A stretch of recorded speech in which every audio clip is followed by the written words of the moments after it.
안녕하세요. 안충신 목사입니다. 다시 만나 뵙게 되어 반갑습니다. 지난 일주일 동안 열심히 준비했습니다. 방송을 보시고 좋으시면 구독과 좋아요를 눌러주세요. 감사합니다. 구약 성경으로 들어가기 전에 1편에서 7편까지 서론을 말씀드리고 있습니다. 오늘 이 시간에는 제4편 역사서 위에 선지서를 올려놓으라를 5으로 나누어 말씀을 드리겠습니다. 첫째, 성경은 인간 구원에 대한 말씀입니다. 여러분, 성경 전체의 내용을 압축하고 또 압축하면 어떤 내용일까요? 지난 2편 성경은 한 권이다에서 성경의 주제는 구원의 노정으로 선택, 구원 구속, 성결, 인도, 교훈, 천국이며 성경의 내용은 구속사라고 말씀을 드렸습니다. 구속사란 하나님이 세상을 구원하시는 행위에 대한 역사란 뜻으로 하나님이 인간을 구원하시는 역사를 말합니다. 이 말을 더 쉽게 하면 인간 구원입니다. 이 도표는 성경 전체의 내용을 압축해 놓은 것입니다. 그게 둘로 나누어지는데, 첫째는 창세기 1장에서 11장까지는 인간 타락이요, 둘째는 창세기 12장 이후부터 요한계시록까지의 모든 성경은 인간 구원에 대한 말씀입니다. 이 인간 구원의 과정에서 하나님이 인간을 얼마나 사랑하시는가, 그 사랑의 깊이와 높이와 넓이, 그 사랑의 정도가 성경에 나타나 있습니다. 이스라엘 나라는 솔로몬 왕 이후에 분열이 되어 두 왕국으로 갈라지는데, 북으로는 나라 이름을 북이스라엘로, 남으로는 남유다라 불렀습니다. 그런데 분열 이후 북이스라엘은 단 한 번도 하나님을 섬기지 않고 우상을 섬기다가 아수르 제국에 의해 망합니다. 그럼에도 하나님은 북이스라엘 끝까지 사랑하십니다. 또 남유다도 말년에는 우상을 섬기다가 바벨론 제국에 의해 멸망합니다. 그럼에도 하나님은 남유다를 끝까지 사랑하시어 포로 생활 70년이 끝나는 그해 유대 땅으로 돌아오게 하십니다. 이스라엘은 하나님을 버리고 우상을 섬김에도 하나님은 아가페의 사랑으로 끝까지 그들을 사랑하십니다. 그 사랑이 얼마나 넓은 사랑인지, 얼마나 애절한 사랑인지가 성경 속에 진하게 녹아 있습니다. 이러한 드라마틱한 사랑을 우리들은 성경에서 만나야 합니다. 독생자를 내어주면서까지 우리를 사랑하시는 그 사랑을, 어마어마한 아가페의 사랑을, 이 세상에서는 볼 수 없는 사랑, 이 드라마틱한 사랑을 성경을 통해 만나야 합니다. 그러기 위해서는 이스라엘의 역사적 배경이 기록된 역사서와 선지서를 살펴보아야 합니다. 둘째, 역사서와 선지서의 관계입니다. 지난 1편 목차 형성의 비밀에서 성경은 모세오경, 역사서, 시가서, 선지서 이렇게 장르별로 구분되었다고 말씀을 드렸습니다. 이 장르별 구분 중에서 역사서 위에 선지서를 올려놓아야 합니다. 이 세상의 존재 전부터, 천지만물의 창조되기 전부터 하나님의 창조의 목적은 우주도 아니고 이 세상도 아니고 인간이었으며 인간 구원이었습니다. 하나님은 창조의 목적에 따라 인간을 만물의 중심에 두시고 이 세상의 역사를 주관하시면서 운행하셨습니다. 이 인간 구원의 계획은 선택하신 이스라엘로부터 온 인류에까지로, 먼저는 구약시대의 이스라엘이었습니다. 이 이스라엘 백성을 구원하시되 구약시대에 말씀하신 구약성경을 보존하게 하시고, 예수 그리스도께서 이 땅에 오셔서 온 인류의 죄를 담당하시고 십자가를 지심으로 신약시대를 맞게 될 때에 복음 전파의 통로가 되게 하신 것입니다. 이스라엘을 구약시대와 신약시대를 연결하는 교두보로 쓰시기 위해서 특별히 이스라엘 역사를 주관하시고 운행하신 것입니다. 이 특별히 주관하신 역사가 바로 구약 성경의 역사서입니다. 그리고 선지서는 이 특별히 주관하신 역사 안에서 이스라엘 백성을 향한 하나님의 뜻을 선지자들을 통하여 선포하신 말씀입니다. 역사서가 선지서의 정경 역할을 하고 있는 것이죠. 그러므로 먼저는 역사서요, 그 다음이 선지서입니다. 역사서 위에 선지서의 말씀이 선포되었으므로 역사서와 선지서의 관계는 어느 하나를 떼어놓을 수 없는 불가분의 관계인 겁니다. 이해를 돕기 위해 하나님을 화가로, 캠퍼스를 역사서로, 그림을 선지서로 비유해 보겠습니다. 자, 화가가 그림을 그린다고 가정해 봅니다. 먼저 어떤 그림을 그릴지를 구상을 하고 그 다음에 캠퍼스, 화포라고도 합니다. 캠퍼스 위에 그림을 그립니다. 여기서 중요한 것은 화가가 그림을 그리려면 반드시 캠퍼스가 있어야 한다는 것입니다. 다시 말씀을 드리자면 이스라엘의 역사 속에서 어떤 상황에 놓여 있을 때에 하나님은 처한 상황에 따라서 선지자들을 통해 말씀을 하셨습니다. 이런 상황에서는 이런 말씀을, 저런 상황에서는 저런 말씀을 전하신 것입니다. 즉 역사적 배경에 따라서 말씀을 전하신 것입니다. 그러므로 역사서 위에 선지서를 올려놓아야 역사서도 이해가 되고 선지서도 이해가 되는 것입니다. 셋째, 역사서 위에 선지서를 올려놓아야 합니다. 역사서 위에 선지서를 올려놓으라는 매우 중요하기에 자세하게 설명하기 위해 여러 개의 도표로 나누어 보여드릴 것입니다. 주목하셔서 보셨으면 합니다. 먼저 보여드릴 것은 구약 성경의 시대별 도표입니다. 이스라엘의 탄생과 청년기, 이스라엘의 건국, 사사시대, 왕정시대 안에서 통일왕국 이후에 나라가 분열되어 북이스라엘과 남유다로 나누고 먼저 북이스라엘이 멸망하고 나중에 남유다가 멸망합니다. 그 후 포로시대, 포로 생활 70년 후에 고국으로 귀환되어 스룹바벨 성전 건축과 성벽 건축, 여기까지가 구약 성경의 역사적 배경을 시대별로 총정리한 것입니다. 이 도표를 참고하시면 구약 성경을 보시는데 큰 도움이 될 것입니다. 이 도표는 위에다 시대별 구분을 두고 그 아래에는 구약 39권의 성경을 역사적 배경에 의한 순서로 펼치되 먼저는 모세오경을 필두로, 그 다음에 역사서를, 그 다음은 시가서를, 그 다음은 선지서를 펼쳐 상호간에 정돈한 것입니다. 이제부터 보시는 도표는 좀 더 이해를 돕기 위해 도표에 색을 칠하였습니다. 이스라엘의 탄생과 청년기는 성경으로는 창세기부터 신명기까지, 시가서에서는 욥기와 시편 일부로 옅은 녹색으로 칠해 놓았습니다. 이스라엘의 건국은 성경으로는 여호수아로 녹색을 칠해 놓았고, 사사시대는 사사기와 룻기로 노란색을 칠해 놓았습니다. 왕정시대는 선지서로는 사무엘 사항부터 오바다까지로 핑크색과 카키색으로 칠해 놓았습니다.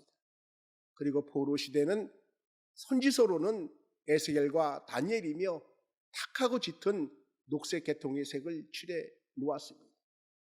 포로 귀환 후 성전 재건은 역사서로는 에스라부터 느헤미야, 선지서로는 학개부터 말라기까지로 녹색을 칠해 놓았습니다.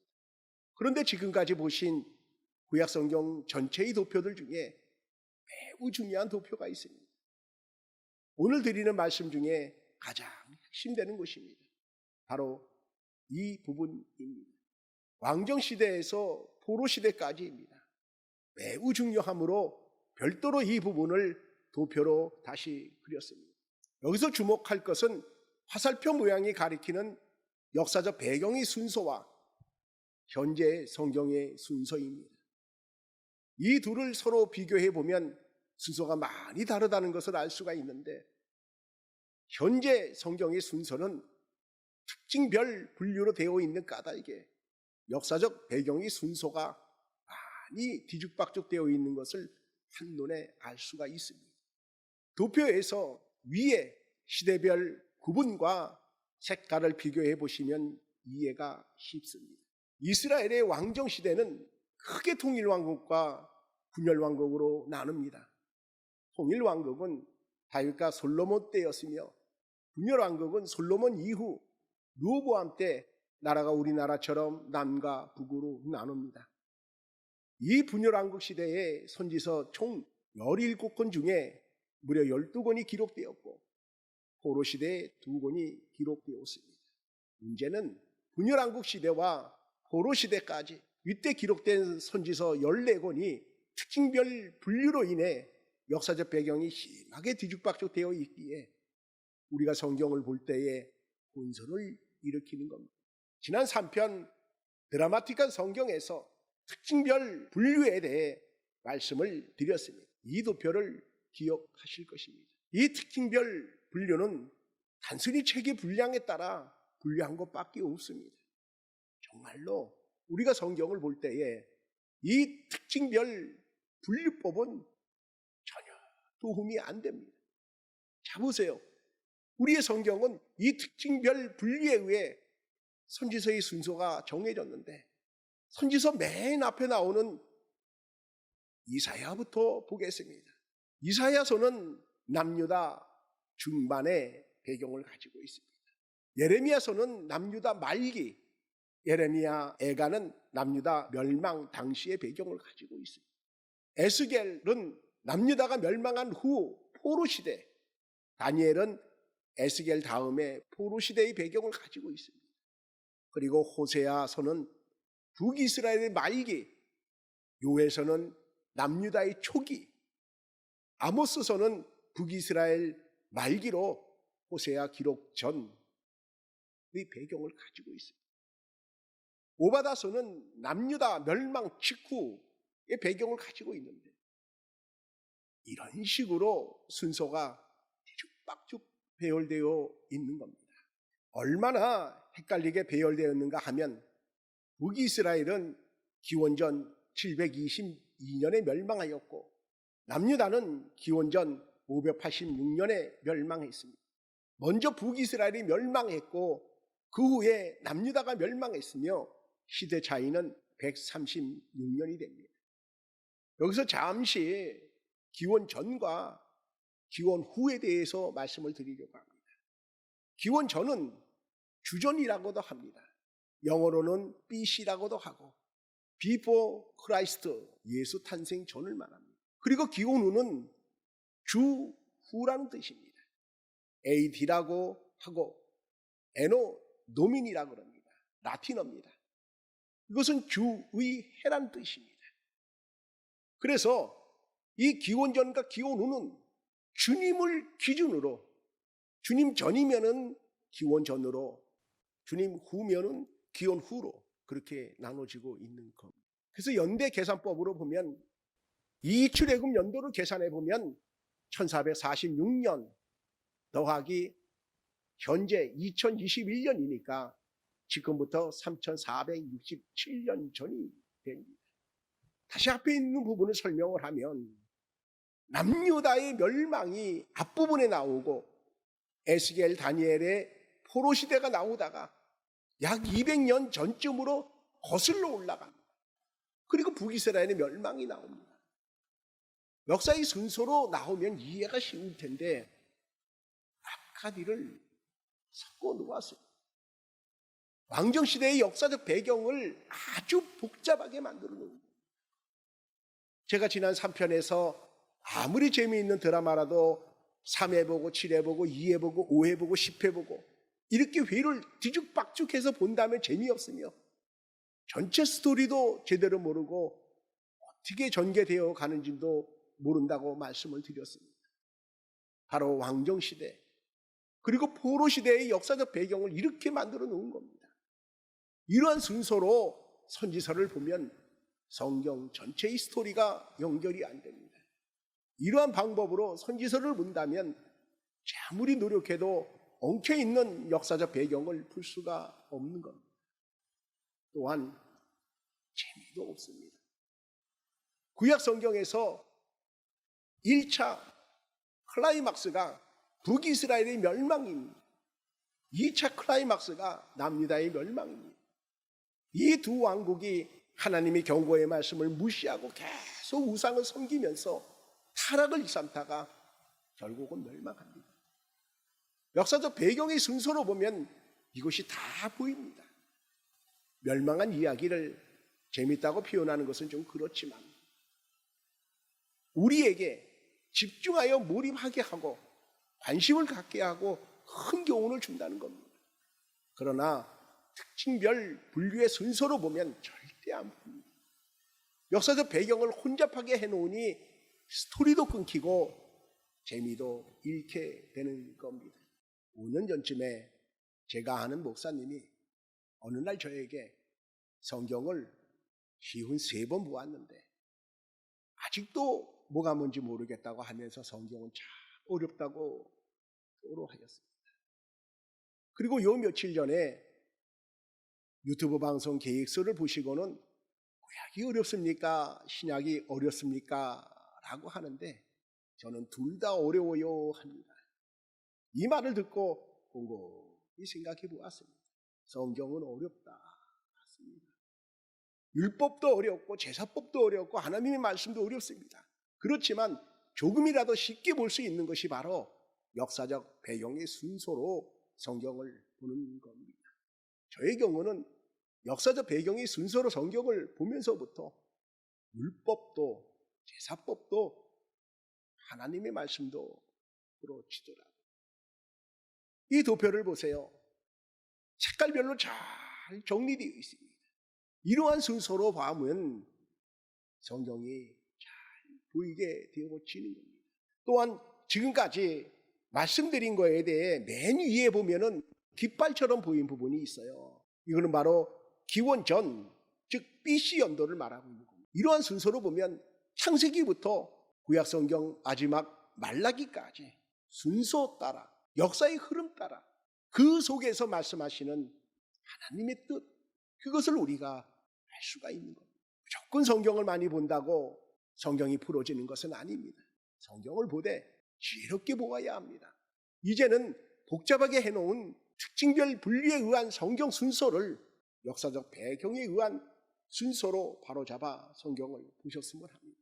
저는 선지서를 역사적 배경에 의한 순서로 보는 이 방법을 콜럼버스가 신대륙을 발견한 것에 비유하고 싶습니다.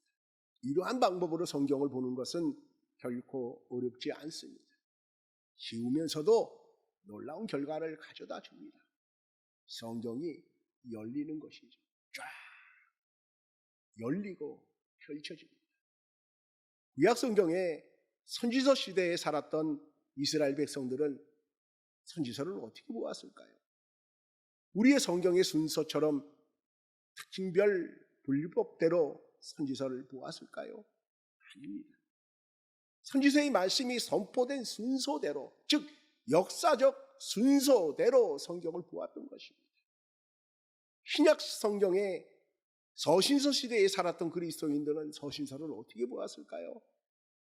특징별 불법대로 서신서를 보았을까요? 아닙니다. 서신서 역시 역사적 순서대로 보았던 것입니다. 이제는 역사적 배경에 의한 순서대로 성경을 보아야 합니다. 넷째, 성경에는 중복되는 말씀이 없습니다. 많은 분들이 성경을 읽으면서 성경은 어렵다고 합니다. 성경이 어렵게 느껴지는 이유는 자신이 조금 전에 읽었던 말씀이 또다시 나오는 것 같은 느낌 때문입니다. 이러한 느낌은 앞서 말씀드린 역사적 배경이 정경으로 깔려있지 않기 때문입니다.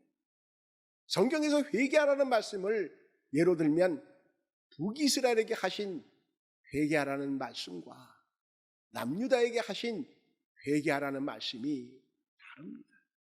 또한 먼 미래에 멸망을 예고하시면서 회개하라는 말씀과 멸망 직전에 회개하라는 말씀이 다릅니다. 어떻게 다르냐 하면 말씀의 강도가 다른 거죠. 남유다의 멸망 100년 전쯤에 이사야에서의 회개하라는 말씀과 멸망이 임박했을 때에 에레미야서의 회개하라는 말씀이 다릅니다. 회개하라는 말씀이 같아 보여도 역사적 배경을 알고 나면 확실하게 구분이 됩니다. 그렇기에 성경 말씀엔 같은 말씀이 없으며 중복되는 말씀이 없는 겁니다. 다섯째, 성경 말씀이 드라마틱한 이유를 말씀드리겠습니다. 구약 성경엔 이스라엘의 탄생과 건국, 그리고 통일왕국을 이루어 주변 나라들에게 호령했던 통일왕국 시대, 그 후 나라가 분열되어 두 왕국 모두 멸망합니다. 그리고 70년의 포로 생활과 포로 귀환, 그리고 성전 재건까지가 구약 성경의 말씀인데, 이 안에는 수많은 극적인 내용이 담겨 있습니다. 저에게 성경에서 가장 극적인 곳이 어디냐고 물으시면 저는 포로 귀환 직후라고 말씀드리고 싶습니다. 하나님은 남유다가 바벨론의 포로되어 70년이 되는 해 고국으로 귀환할 것이라고 에레미야를 통해 예언을 하셨습니다. 그리고 포로 생활 70년이 되는 그 해에 하나님의 역사로 이스라엘 백성들이 고국으로 귀환해서 무너진 솔로몬 성전에 지대해서 하나님의 은혜로 고국에 돌아온 것에 대한 감격과 무너진 솔로몬 성전을 보며 통곡하는 장면이라 생각합니다. 포로 생활 70년, 10살 어린 나이에 바벨론 포로가 되었다가 돌아왔다면 80세입니다. 마음이 찡하고 참으로 눈물겨운 이야기입니다. 한편으로는 안타까운 내용의 말씀도 있습니다. 이스라엘이라는 한 나라의 흥망성쇠, 어느 때에 이스라엘이 흥했는지 어느 때에 멸망했는지에 대한 말씀이 숨김없이 그대로 들어있습니다. 이 말씀들은 구약 성경에 이스라엘에게 말씀하셨지만 실은 오늘날 영적 이스라엘인 그리스도인들에게 주시는 말씀입니다. 이스라엘 나라를 통해 교훈을 얻으라는 것이죠. 북이스라엘처럼 하나님을 저버리고 우상 숭배하다가는 멸망한다는 겁니다. 또 남유다가 북이스라엘보다는 낫다고 하지만 우상 숭배를 하면 결국 망한다는 교훈을 우리에게 주고 있습니다. 현재 우리나라가 남유다의 모습을 닮아 있지 않은가요? 성도는 모두 깨어 있어야 합니다. 기도해야 합니다. 오직 주님만을 섬기며 성도로서 성실한 신앙생활을 해야 합니다. 성경에 나타나는 하나님의 사랑은 우리들을 향한 일방적인 사랑 같습니다. 이스라엘 백성들을 보면 그 마음에 하나님이 없는데 그것을 아시면서도 이스라엘을 끝까지 사랑하시면서 그들에게 사랑을 구하십니다. 이처럼 우리를 끝까지 사랑하시면서 사랑을 구하십니다. 하나님은 여러분을 사랑하십니다. 끝까지 사랑하십니다. 여러분, 하나님을 사랑합시다. 이사야서 49장 15절에 여인이 어찌 그 젖먹는 자식을 잊겠으며 자기 태에서 난 아들을 긍휼히 여기지 않겠느냐. 그들을 혹시 잊을지라도 나는 너를 잊지 아니할 것이라 하셨습니다. 호세아서 11장 8절에 에브라임이여 내가 어찌 너를 놓겠느냐. 이스라엘이여 내가 어찌 너를 버리겠느냐. 내가 어찌 너를 아드마같이 놓겠느냐. 어찌 너를 스보임같이 두겠느냐. 내 마음이 내 속에서 돌이켜 나의 긍휼이 온전히 불붙듯 하도다. 아멘. 오늘은 구약 성경에 대해서 역사서 위에 선지서를 올려놓으라는 말씀드렸습니다. 신약 성경에 대해서는 신약 성경에 들어가기 전 역사적 배경 위에 선지서를 올려놓으라를 말씀드리겠습니다. 감사합니다.